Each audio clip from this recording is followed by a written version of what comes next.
wadooyinka qaar ee magaalada Muqdisho ayaa saakay xiran iyadoo gaadiidka ay saaran yihiin dadka shacabka ah aysan iskaga kala gooshi karin isgoysyada magaalada gudaheeda.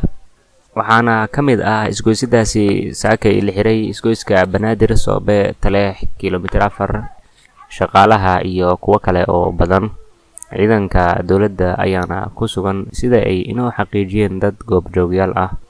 gaadiidka rayidka ayaa loo diidayaa dhammaan isgoysyada in ay isaga kala gooshaan kaliya, waxaana loo ogol yahay kuwa ay wataan ciidamada dowladda federaalka ee Soomaaliya.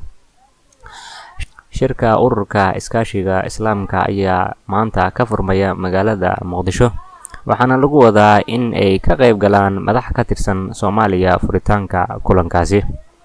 dowladda Soomaaliya ayaa looga bartay in ay xirto wadooyinka xilliyada ay jiraan kulamada noocan oo kale ah.